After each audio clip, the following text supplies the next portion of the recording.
the giants. "But if you are so nice and friendly," Sophie said, "then why did you snatch me from my bed and run away with me?" "Because you saw me," the big friendly giant answered. "If anyone has ever seen a giant, he or she must be taken away Hipswitch." "Why?" asked Sophie. "Well, first of all," said the BFG, "human beings is not really believing in giants, is they? Human beings is not thinking we exist." "I do," Sophie said. "Ah, but this is only because you have seen me," cried the BFG.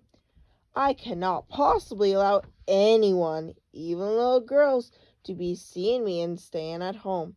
The first thing you would be doing, you would be scuttling around yodeling the news that you were actually seeing a giant, and then a great giant hunt, a mighty giant look-see, would be startling up all over the world, with the human beings all rummaging for the great giant you saw and getting wildly excited.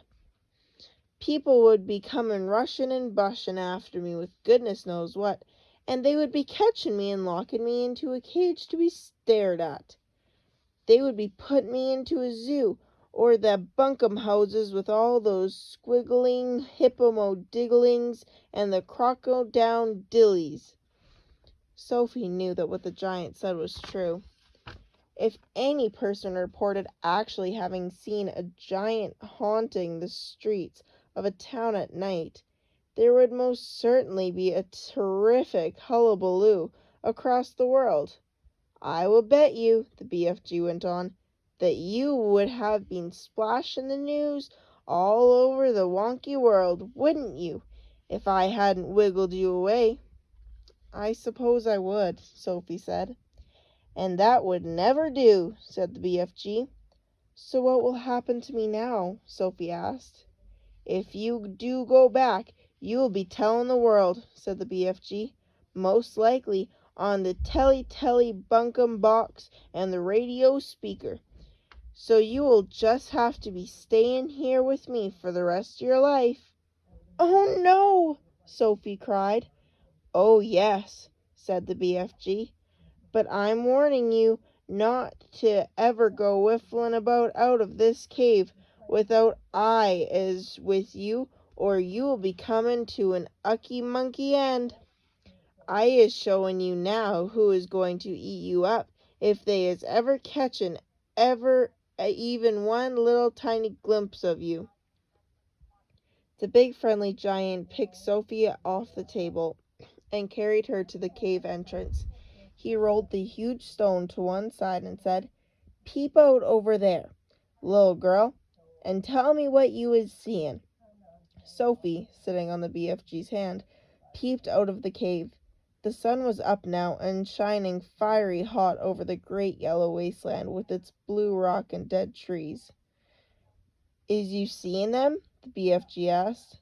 Sophie, squinting through the glare of the sun, saw several tremendously tall figures moving along the rocks about 500 yards away. 3 or 4 others were sitting quite motionlessly on the rocks themselves. "This is giant country," the BFG said. "Those is all giants, every one." It was a brain-boggling sight. The giants were all naked except for a sort of short skirt around their waists, and their skins were burnt by the sun. But it was their sheer size of each one of them that boggled Sophie's brain most of all. They were simply colossal, far taller and wider than the big friendly giant upon whose hand she was now sitting. And oh, how ugly they were! Many of them had large bellies. All of them had long arms and big feet. They were too far away for their faces to be seen clearly, and perhaps that was a good thing. "What on earth are they doing?" Sophie asked. "Nothing," said the BFG. "They is just moochling and fruitchling around and waiting for the night to come. Then they will all be galloping off to the places where people is living to find their suppers." You mean to Turkey? Sophie said.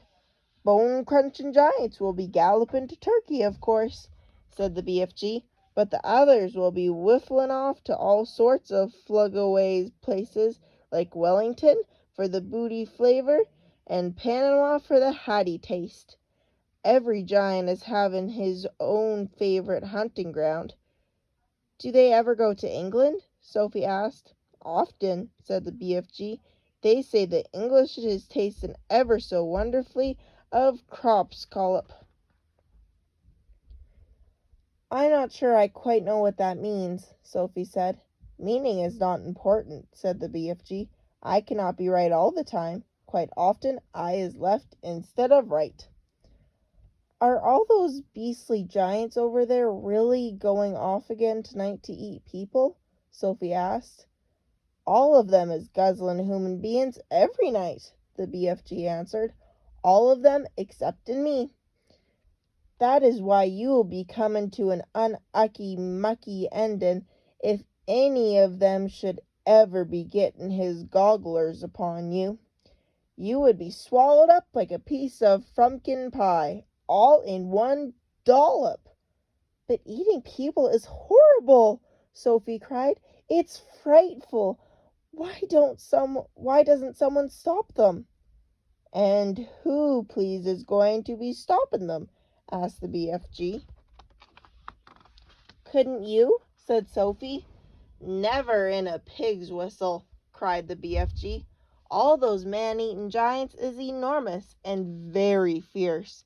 They is all at least 2 times my wideness and double my royal highness. Twice as high as you? Cried Sophie. Easily that, said the BFG. You has seen them in the distance, but just wait till you get them close up. Those giants is all at least 50 feet tall with huge muscles and cockles alive-o. I is the tickiest one.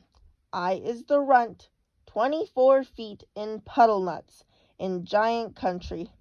Is puddle nuts in giant country. You must feel bad about it, Sophie said. I think you are just great. Why, even your toes must be as big as sausages. Bigger, said the BFG, looking pleased. They is as big as a bumblehammer's. How many giants are there out there? Sophie asked. 9 altogether, answered the BFG. That means, said Sophie, that somewhere in the world, every single night, 9 wretched people get carried away and eaten alive. More, said the BFG. It is all depending, you see, on how big the human beings is. Japanese beings is very small, so a giant will need to gobble up about 6 Japanese before he is filling up. Others, like the Norway people and the Yankee Doodles, is ever so much bigger, and usually 2 or 3 of those make a good tuck-in. But do these disgusting giants go to every single country in the world? Sophie asked. All countries except in Greece is getting visited sometime or another, the BFG answered. The country which a giant visits is dependent on how he is feeling. If it is very warm weather and a giant is feeling as hot as a sizzle pan, he will probably go galloping far up to the frispy north to get himself an Eskimo or 2 to cool him down. A nice fatty Eskimo to a giant is like a lovely ice cream lolly to you. I'll take your word for it, Sophie said. And then again, if it is frosty night and the giant is frigidin with cold, he will probably point his nose towards the sweltering hot lands to guzzle a few Hottentots to warm him up. How perfectly horrible, Sophie said. Nothing hots a cold giant up like a hot Hottentot, the BFG said. And if you were to put me down on the ground and I was to walk out among them now, Sophie said, would they really eat me up? Like a whiffle swip, cried the BFG. And what is more, you is so small they wouldn't even have to chew you. The first one to be seeing you would pick you up in his fingers, and down you'd go like a drop of drain water." "Let's go back inside," Sophie said. "I hate even watching them."